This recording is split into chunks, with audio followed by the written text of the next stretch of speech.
So I think the plan is I am going to talk a little bit about the call stack, and that's going to lead into recursion.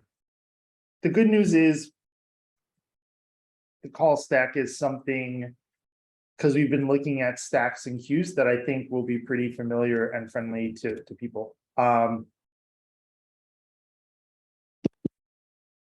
let me just go ahead and open up the files, my current directory that we want to look at. And we'll put recursion down there for later.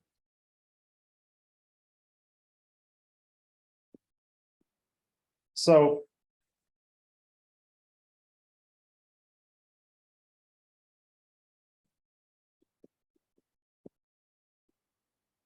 someone remind me what a stack is. Like a stack of pancakes. Exactly. That is exactly it. Like we've got a stack. Stack is a stack of pancakes. I mean, pancakes are a little different because you can like kind of cut through all the pancakes, but you can only put butter and syrup on the top pancake until it melts through, in theory. So like if you wanted to like maximize the amount of butter and syrup that you have on every pancake, you'd have to pop the top pancake off the stack to get at the next one.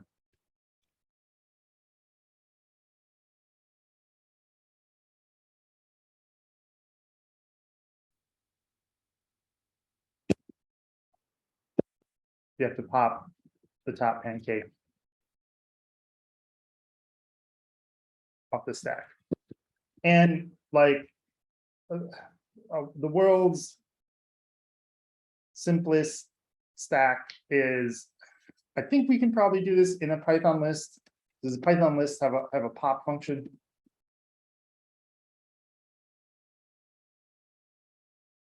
I believe so. Yes. Yeah, but will it by default pop the last thing on the list? Yes. Yeah, okay, beautiful.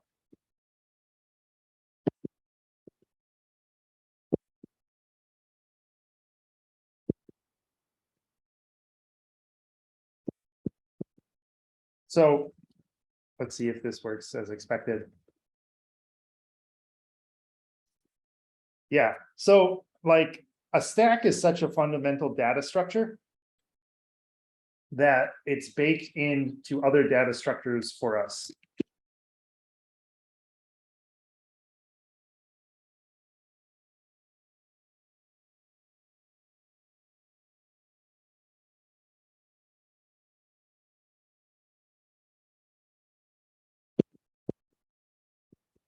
And we can kind of see that here. We've got a Python list, but it has this stack-like behavior where, and let's see if this, if it prints the list nicely. It's like, we have the list, we popped something off it, we popped the top, so to speak, which in this case is the last thing, the tail. And now we have 2 pancakes on our stack instead of 3. So it let me go ahead. Someone needs to be muted. Yeah, I want to say, where did that come from? Who was that? Was that Sebastian?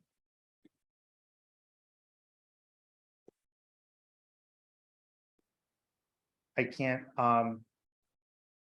did other people hear that background noise as well just now? Nope. Okay, that was bizarre. I apologize. I just heard the audio for a Fritos ad in my headphones. I kid you not. So I'm so sorry about that. I thought there was a hot mic, but maybe it's a browser tab where like an ad fired or something. Or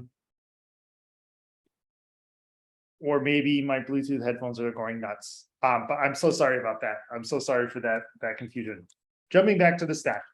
And not random audio and Adam losing his mind. Like a stack is good for when you need to keep track of what order things happen. And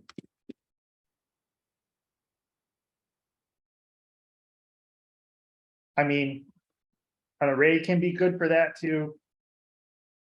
A list can be good for that, but a list is really built out of a stack. One of the times when keeping track of the order of things is really important is actually for how programming languages work.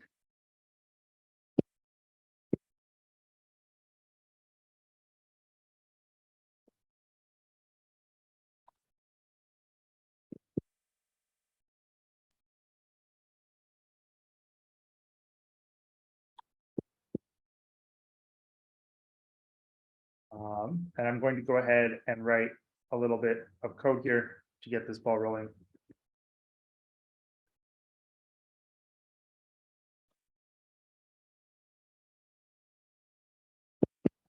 And that should be pop.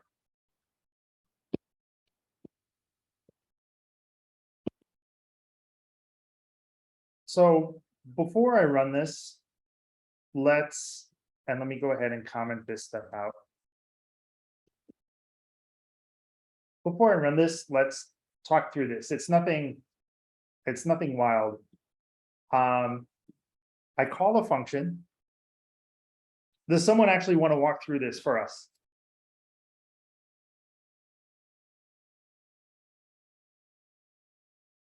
And let me see if I can get the line numbers back.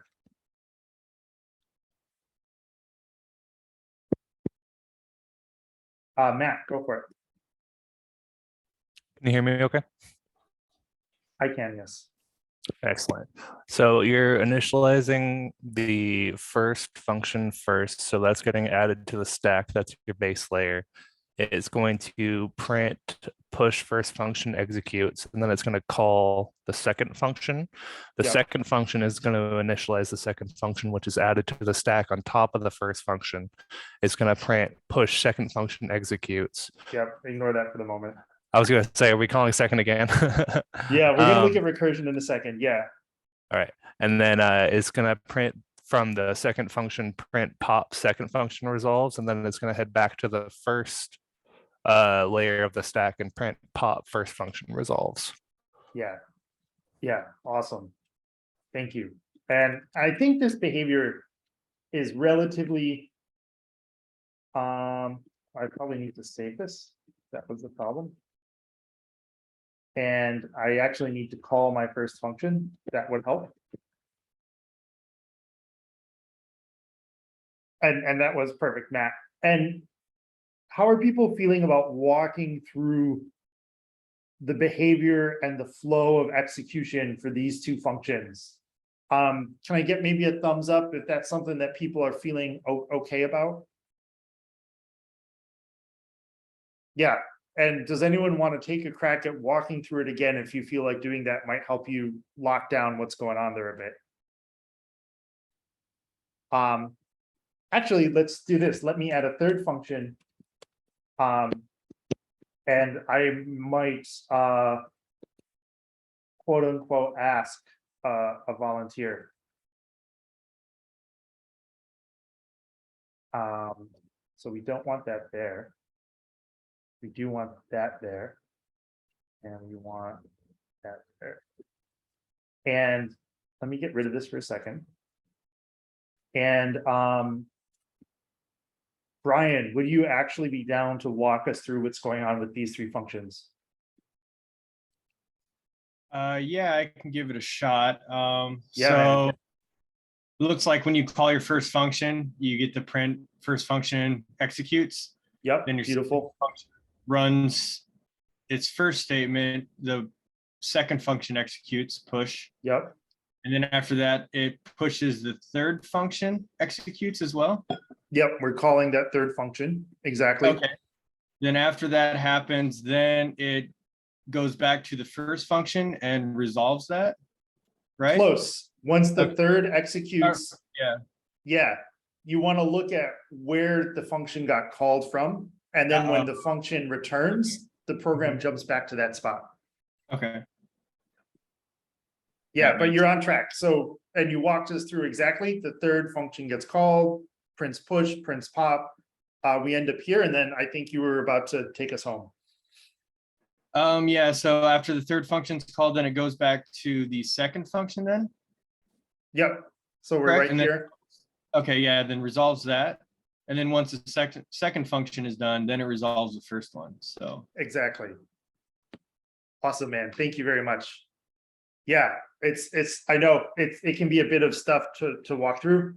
And this is especially where, to be honest, using some diagrams can help and drawing Can you stuff out, explain and that's, yeah. The Jim. step, the last two sentences you said, why did the second jump back to the first then? He said that once you were completed, you completed pop second function resolves, Yeah. then you went back to the third, and then it went to the first somehow. Yep, let me walk through it again. So that's a good point. And also I know it can be confusing. Let me actually see really quick. There is a pretty amazing tool that I want to say that Luigi found. And let me see if we can use this, if this will help. This is also like how a debugger gets used. Actually, this could be awesome. So actually, before diving into this, let me jump to the grand conclusion. The way that almost all programming languages work, and pretty much that most modern computers work, is like, in order for this language Python to run and execute, in order for the computer to do work, it has to keep track of what order to do stuff in. And it has to know, like, when something is done, what do I do next? And the way that that's done with pretty much every programming language that I know of, like in the compiler and at the level of the computer, is what's called a call stack, which is just a stack. And kind of, as we're seeing, it's like the pancakes. Like the computer, it butters the top pancake. It does whatever it needs to do. Maybe, actually, to go with the pancake analogy, it eats the pancake. We're eating pancakes from the top, though the truth is that I always cut through all the pancakes and just like have, multiple layer forkfuls. But if you eat one pancake at a time, that's the perfect metaphor. We've got the pancake at the top. The computer takes that pancake, puts it on its plate, it eats it, does all our print statements, then it goes to the next pancake on the stack. If I call a new function, that's like the waiter coming and putting another pancake on the stack. And let's see if this pretty cool looking visualization tool helps us with that too. So this is great. Frames, I wouldn't worry about, I have to Google exactly what a frame is. Essentially, it's sort of one of those words like context or scope. It does have a more specific meaning, but for our purposes, it's like the surrounding environment that this function is getting called in. And Before you FYI, dive we too can, far, Adam, you're gonna wanna go and yes. edit and add to call your first function. oh, did I not add that in here? I did not add that at all. That would certainly help. Thank you so much, Icarus, aka Social Penguin. That will make a huge difference. Thank you. Let's try that again. So,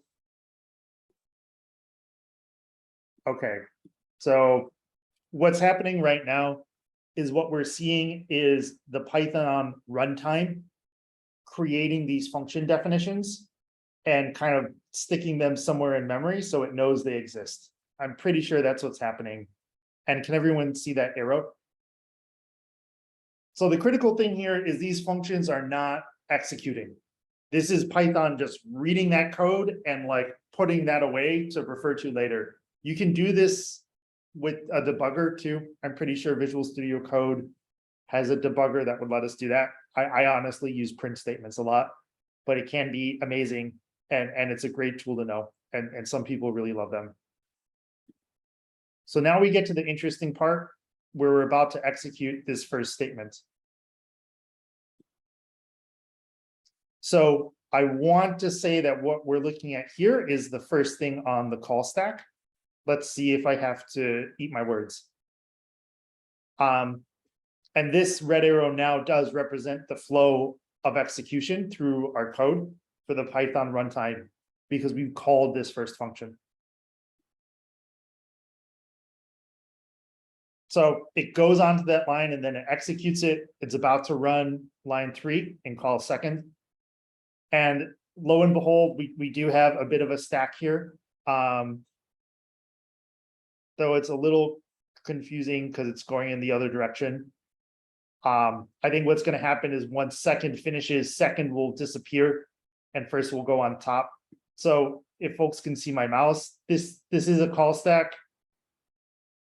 They're just visualizing it going down instead of up, I'm pretty sure.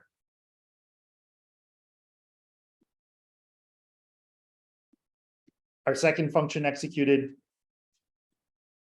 Yep, so you can see now third is at the top of the call stack, which is annoyingly going downwards. And we could, Jim, you asked a great question about using a stack to implement a calculator. You could write a Python program to create a calculator and have it have a memory of like what commands you did and have an undo behavior, and you would be writing your own call stack. This is a little bit Very of like much. sort of an inception moment. Yeah, what's up? It's very much like how Hewlett Packard's, the reverse Polish notation does it. RPN. Yeah, that would make sense. I don't exactly remember reverse Polish notation, but there is, yeah, there's a couple really interesting doors that opens into.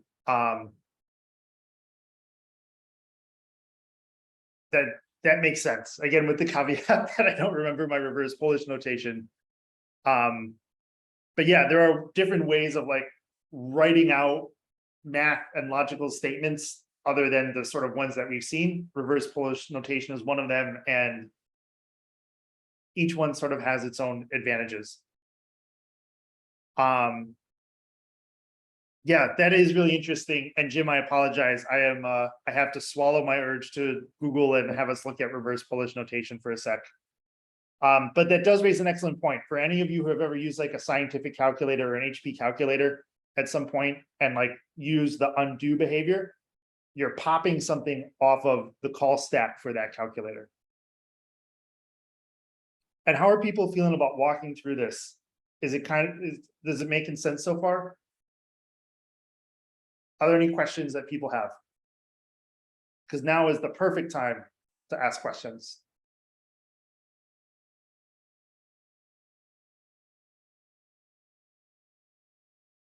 Yeah, and this is where visualization is amazing. And Luigi, thank you again.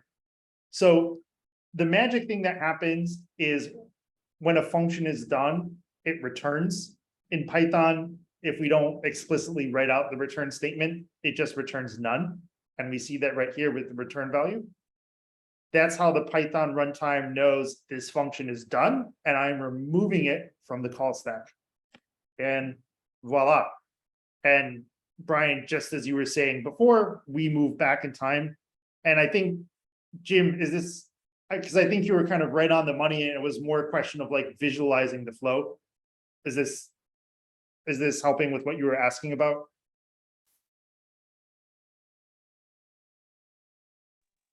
Yes, I understand the stack. Yeah, the stack really well. It's, can I spend just 30 seconds describing how RPN works? Yeah, let's do For 10 it. seconds? It would be 5, enter, and then you do 5, enter again, and then you press the times key, and 25 is displayed. 25 is the only thing in the stack.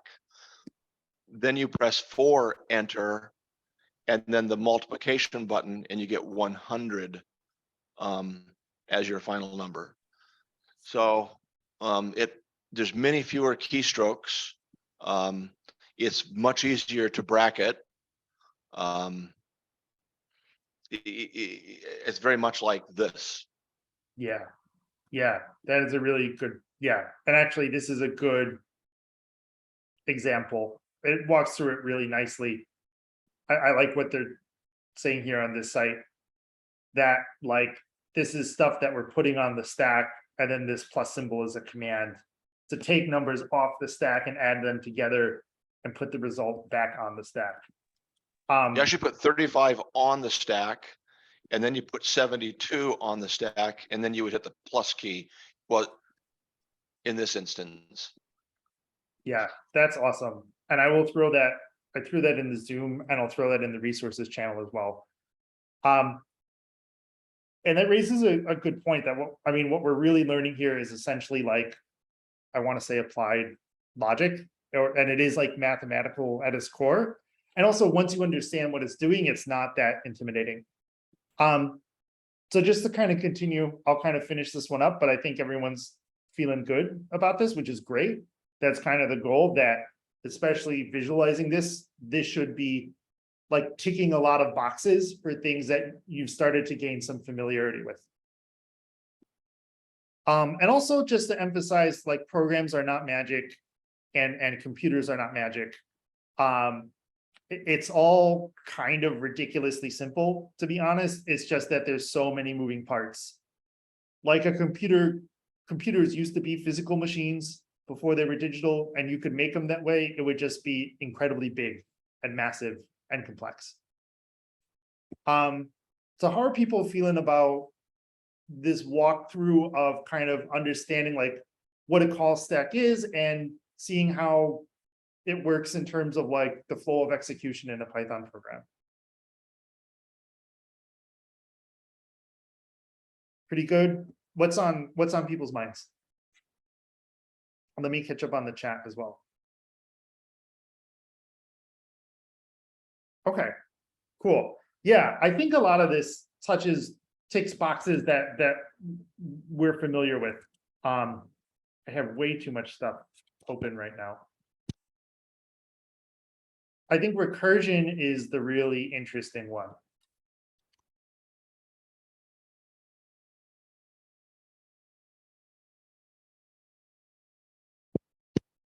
And I think we will.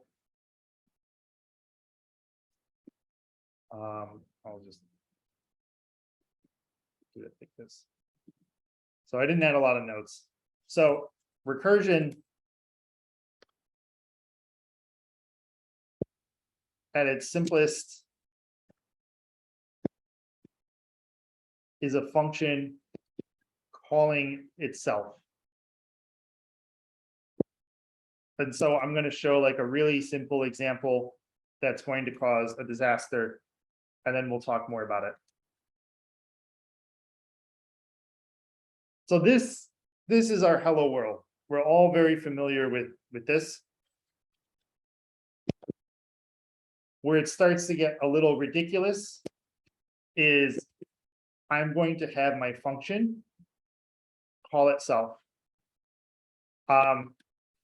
This is going to make an infinite loop, and then I'll break it, and then we'll see better ways of using recursion. And let's see, what did it not like? Yeah, and in fact, it stopped me. So if we scroll way up, it just kept calling itself over and over and over and over and over. And because infinite loops are bad and modern programming languages will stop that from happening, we see this error message. The Python runtime basically said, I've had enough. This is too many iterations of this. This must be a recursion error. Maximum recursion depth exceeded. And let's look at this in here, and we can get a bit of a feel for what just happened. So I think that'll actually be really helpful.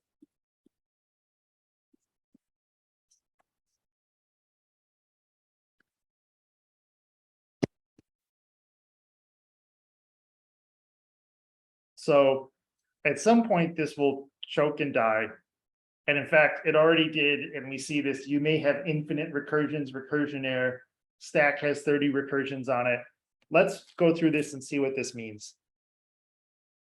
The Python runtime read our hello function. Brian, that's a great question about an infinite loop, how to break out of it. So again, just as a friendly reminder, let's see here. Whether you're in the terminal in VS Code or in a different terminal like iTerm here, if I run a Python program,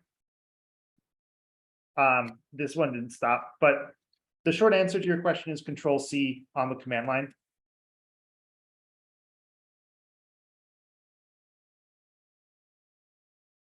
If you run a program on the command line and it's going on forever and you want to kill it, Control-C will do that. It actually sends what's called like a kill command to the program and, well, really to the operating system to kill that process.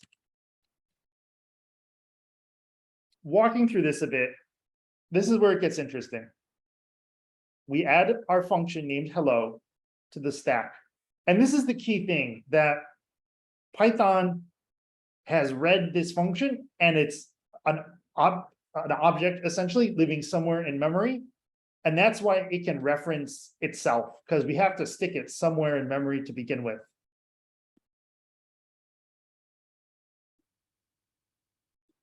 Well, now we just added another hello on there. And the print statement is first. So I added another hello. So this same function just gets added to the call stack over and over and over. I think something that's really interesting to see is if I change the order so that this function calls itself first, we will never print out hello.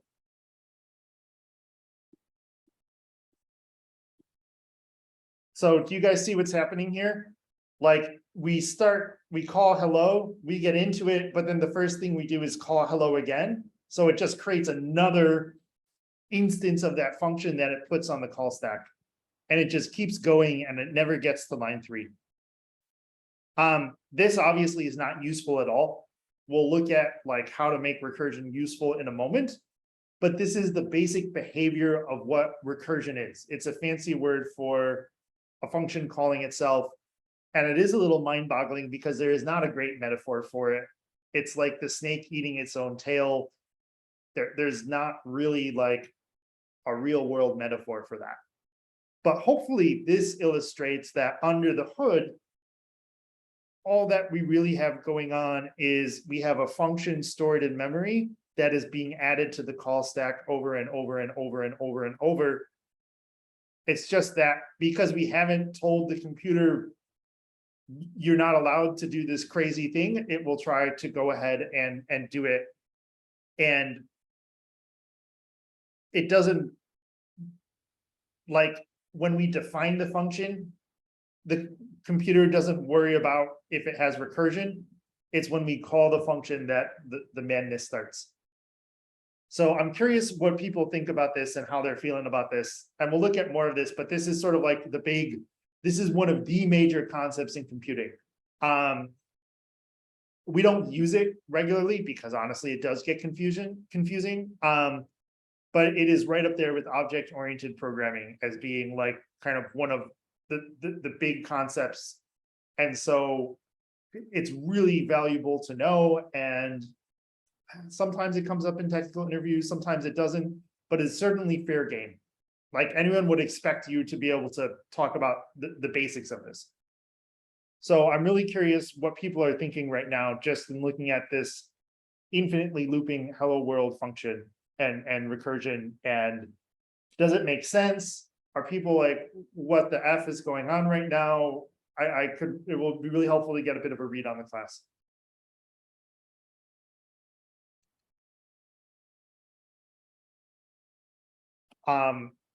I see a comment that we looked at recursion already.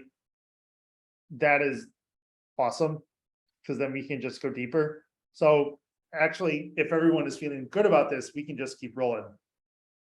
Are people feeling good? Perfect. So as we probably saw, so this is not very useful. What's a lot more useful is what's called like a base case. And so I think like a simple example of that would be maybe, let me write a countdown and then we can see something a little more interesting.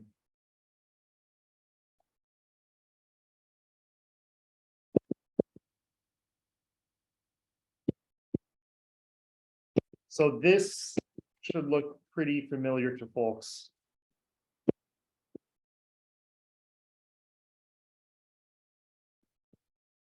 This is just a fancy way of counting down. I'm not sure honestly why we do it like that. My guide code may in fact be a mix of JavaScript and Python. So let's see if we have any errors here.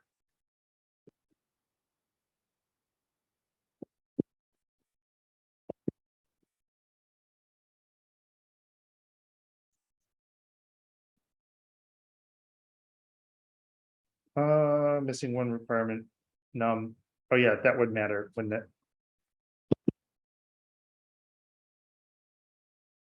Okay, so without worrying too much about the specifics of using this range in this way, you could do it any way you want, where we pass in a number and we count down from that number and we print each one and then the spaceship launches. To write this recursively would look something like this.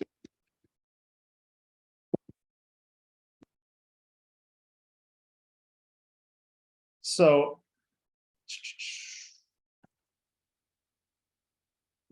this is the part where right now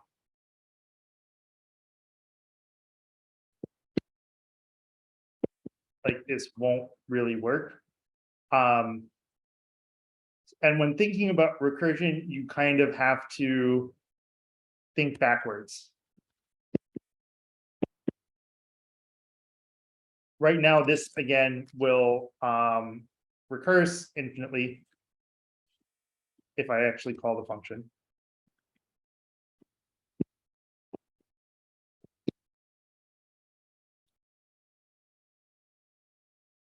And if we scroll up, we can see that this function indeed calls itself over and over and over. We pass in 10, it prints 10.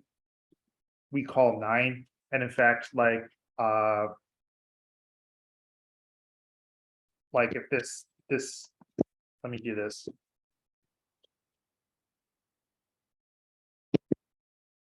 Sometimes I will do this in terms of my variable names to make stuff just really clear. We decrement the number. And call it again. And this just goes on forever. What we need is what's called a base case. And this is why there aren't going to be a lot of notes with recursion, but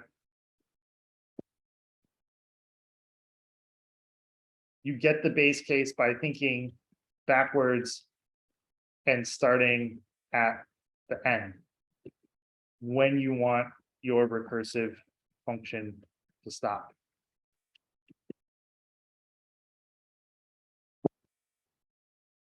So when do we want this recursive function to stop? If num equals 0. Yeah, exactly. And that's what we have to, I know that this is from the guide.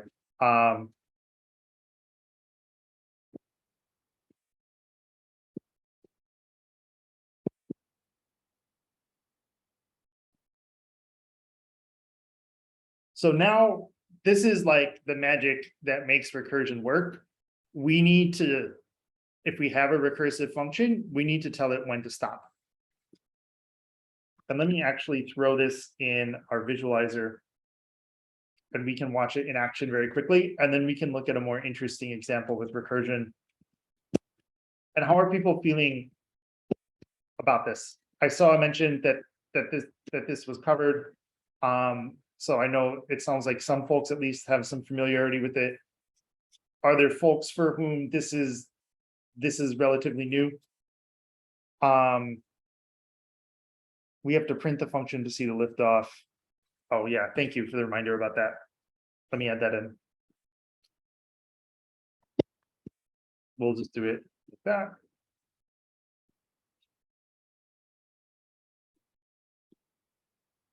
So we've called SpaceX countdown recursive. It checks to see should we stop. It's a lot like the logic for the while clause that we wrote earlier. The answer is no, because num is 10. So it prints the number. We decrement the number, which all could have been done on one line, but it doesn't really matter. We call our function again. And this is the other magic bit of recursion, actually, that I should talk about, which is when we call the function recursively, we also have this return statement, because that means this thing calls itself over and over and over, but when it gets here, it returns liftoff, and that gets returned here from our first recursive call. And that's how we get that at the end. And so I'm just going to kind of build this up because there's not a lot that exciting that happens. And actually, let me change this to 3. Because it gets really interesting when we get to the base case. And how do people feel about this as I'm kind of diving through, watching our call stack build here? So here's where it gets interesting. Now we're calling our recursive function, and you can't see me point, but I'm pointing. And we're passing it 0, and that's going to trigger our base case. Our program says, num does equal 0, return liftoff. Now, watch what happens. We return liftoff. The very most recently called, our most recent function call is done and is popped off the stack, but it returns liftoff to the one before that called it, because we have this line here where it's returning this value back, and liftoff keeps getting passed to each previous function call until it's finally printed out. And that's kind of like the interesting thing about recursion. So I think this is probably a good time to pause and check in and see how people are feeling about this. Was it helpful to see it illustrated like this on the call stack?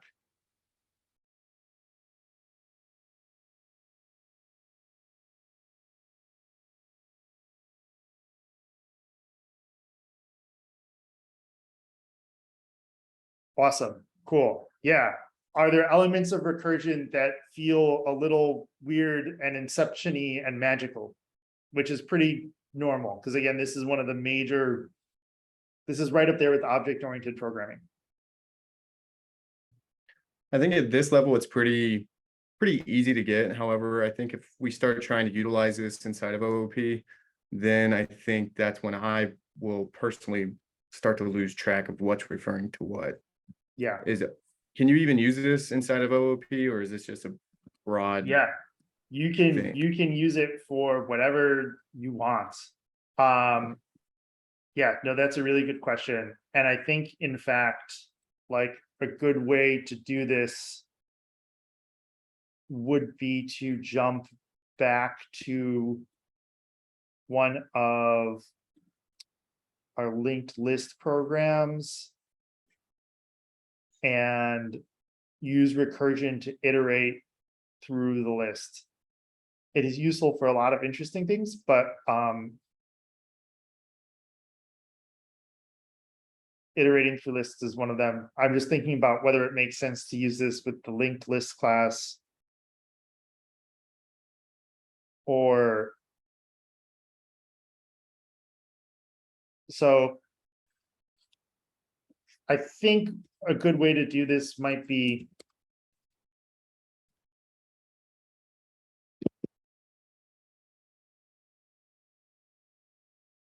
let's look at our linked list node from before. And let's see if we can maybe make this recursive. So let me get rid of that for the moment. There are a couple different ways you could do this.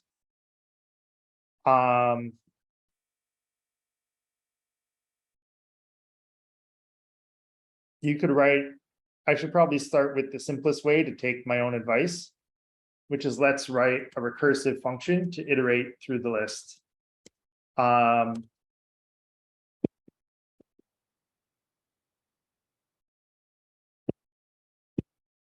let's pass it something called current node. So what we want to do is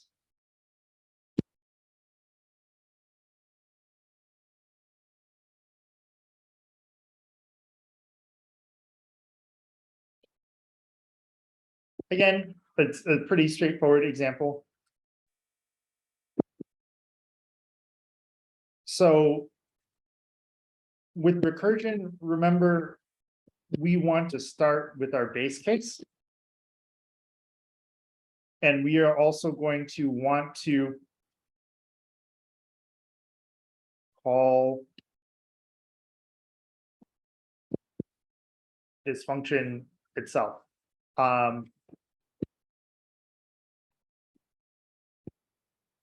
And we know that we need to like move forward somehow. And it's probably going to, let me do just current and next. Adam, are you using the file that we were going over, or is this a brand new file? I copied it into a new file. Okay, so because I can't see any line numbers, so I don't know what code is above. Oh, yeah, Okay. I turned off the line numbers by accident, and I was trying earlier to find where.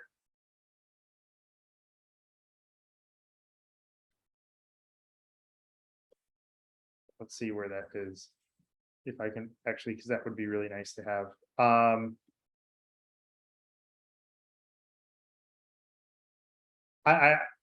I don't want to open that door at the moment. I apologize for the lack of line numbers. But that's a really good point. What we are working with is the node class that we made before. And then we created some linked list items of like, hello world, it's sunny but cold. And we've got basically what we're going to have is the head of our list. And like everything else with linked lists, we'll go from there and start with that. And I apologize about that. That's a good point I should have shared that context.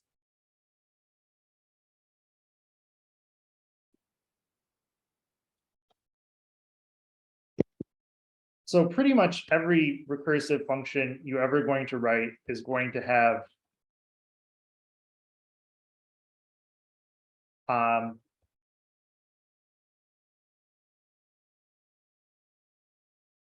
I'll rename this current node because that actually is a lot more readable. And that's the name that we've been using too. Pretty much every recursive function you're going to write is going to have a line like this, where you actually do the recursion. Where you call the function again, but pass in your updated value, the updated value. With our simpler example, the updated value was we were decrementing that number by 1.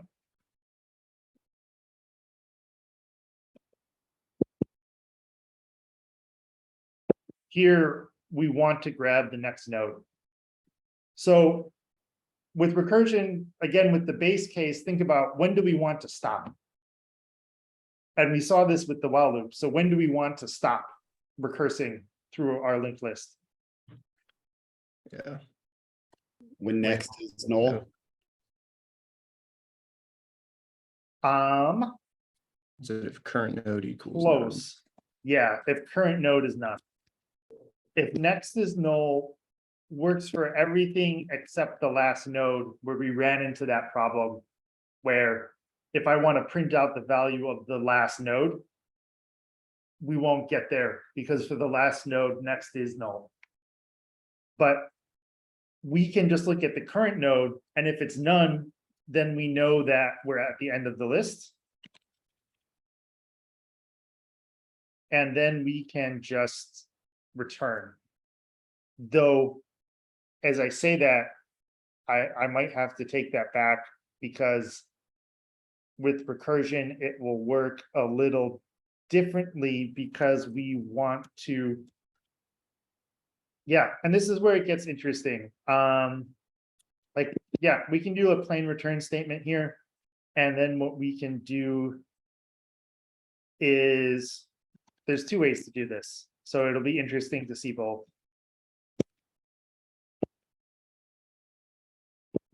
So this way uses what we've seen before. And if we're not at the end of the list, we print out the current value of our node and move on to the next one. And this should work pretty well, I think. And in a lot of ways is very similar to the recursive algorithm or the recursive program we saw that just counts down.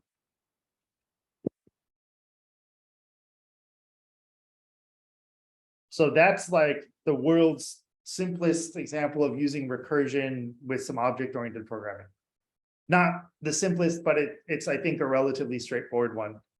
I'm curious how people feel about that. So I think this is a good time to check in with the class as well.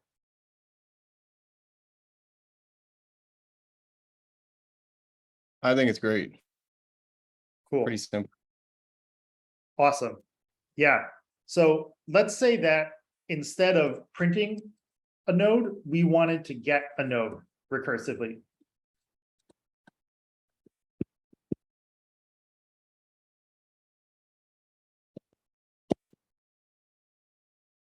From the list.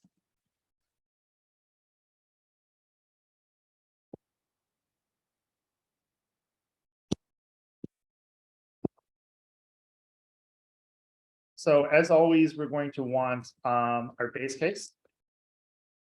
And then we're going to want to do the recursion. So we want to go through the list until we find the node that we want and return it. So what is our base case in that case when we want to stop? If current node equals current node dot val. Yeah, and it's totally okay. Like honestly, especially when pseudo coding and talking through stuff, and for technical interviews, I would actually really encourage like being able to say the exact code is great. It's honestly as good or even better to just be able to describe it and say in plain English. And I think that helps for comprehension too. And you're exactly right. And it's like, hey, we want to stop recursing when we find the node with the value that we want. And actually, I need to pass two things in here, don't I? Because how do I know what value I want?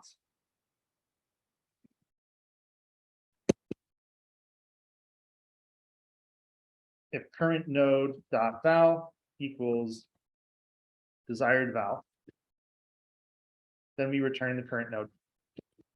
And that's our base case. Now for the recursion, we know that we want this return statement so that when our recursion finishes and the call stack sort of wraps itself up, that we end up returning the thing we want as it kind of gets passed down the chain. I don't know if I have a good pancake metaphor for that one. What are the arguments that we want to pass into our get node recursive function when we call it? current node dot next. Yeah, exactly. We Desired need to, value. yep, exactly. We need to pass on the next node. And we also need to pass on the desired value because the way that this program is written right now, there's no other way of getting a hold of that. You know, if we were doing this as part of a class, like a class method or something else, like maybe there would be some other way, but it's not the worst thing to get in the habit of writing functions. With classes, it's different because you have class methods and your function can access like instance values on that class. And that's why you want a class to begin with. Outside of that, writing functions where you pass in everything that the function needs is not the worst habit. It's actually can be really valuable in a lot of ways. So now this might do what we want. And I'm going to add a print statement. And it's just going to say like checking current node dot value. So we can see how we do. And I think I'm going to add here a map, like a statement saying success.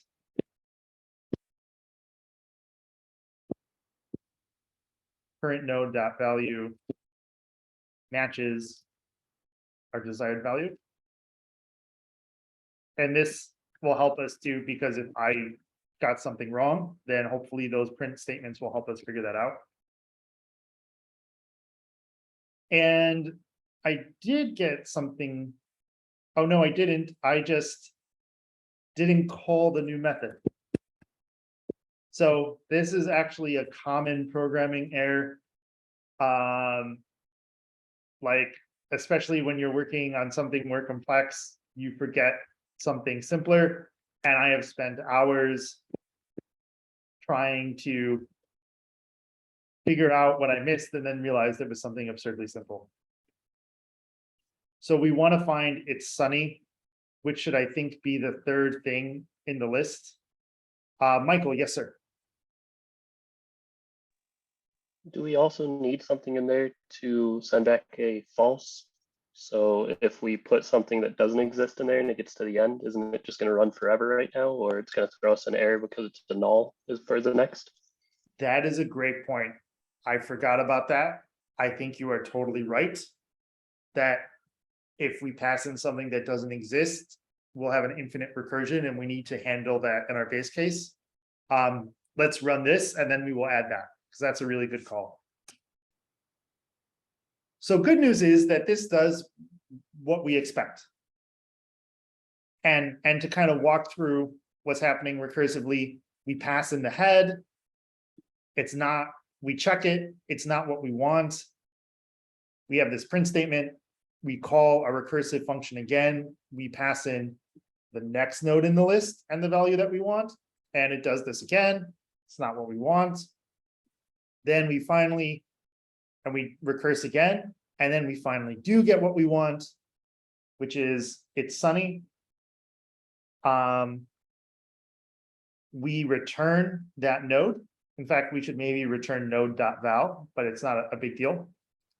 And then that one returns and it returns here and it returns again. That call stack just sort of wraps itself up like we saw in the visualization.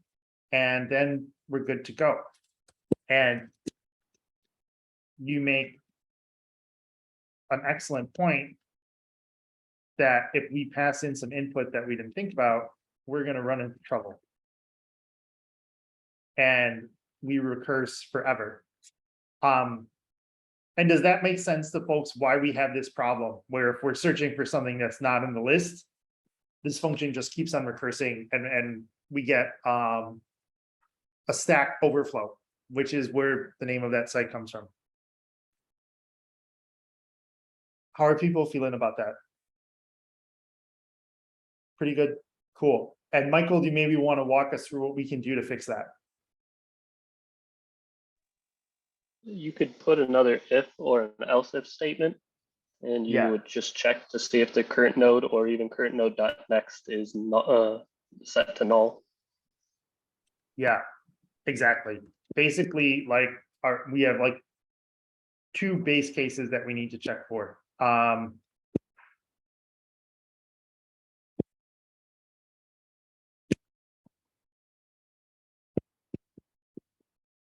we found the desired node, or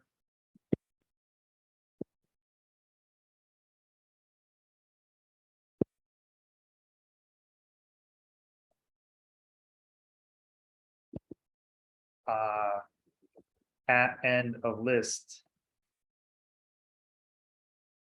stop recursion.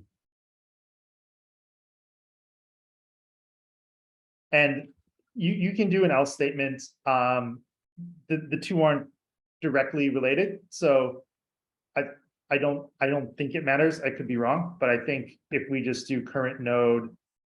Oh, actually, I think it will matter, and we'll see in a moment. Return, let's just return none. So I think there is something that we'll have to change here. Yeah. So I ran this and I still get an error. But the error I get is different. It says none type has no attribute value. Reading error messages, you want to start at the bottom of the error message usually and look up. It tells me the problem is on line 68. And I don't have the line numbers here, unfortunately, but I am 99% certain that this is line 68. And does anyone want to describe the problem that we ran into here?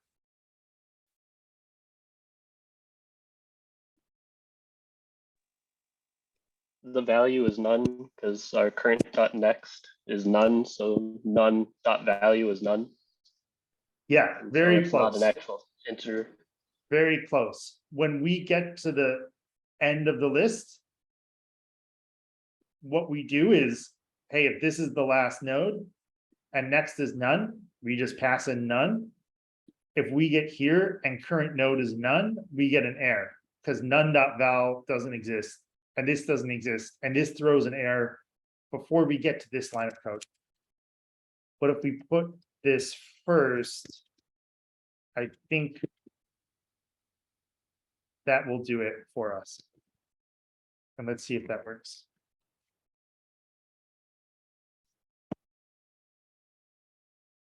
And that does.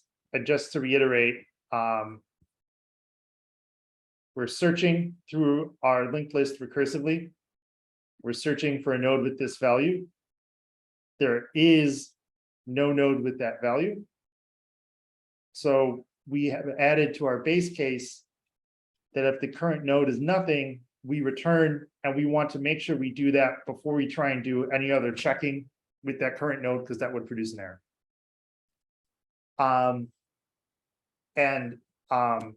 Jim, I do have to say that is quite the dramatic screen background you have today. And I hope it is not reflective of how people are feeling about recursion and this example at the moment.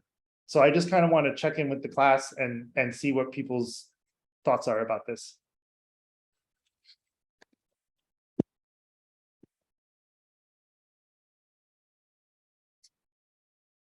I would definitely say now is a great time. Like if you want to go through it again, if you have a question, if you want to talk through a part of recursion, we'll be looking at this again. But I would really encourage if there's something on your mind that you're curious about, or I mean, you know, we're also doing this over Zoom and there's a lot of material. So like Zainab can attest, and you guys can attest, when I've worked with people one-on-one, all the time, I'll be like, hey, I need you to walk me through that line of code again. I apologize, I missed it for a second. So if there's something that, you know, you missed for a second and you would like me to walk through again, please let me know.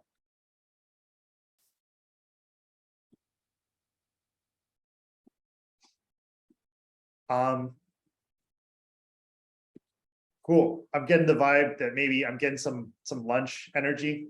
Like, are people ready for lunch and a break? Yeah. ready for lunch. Totally.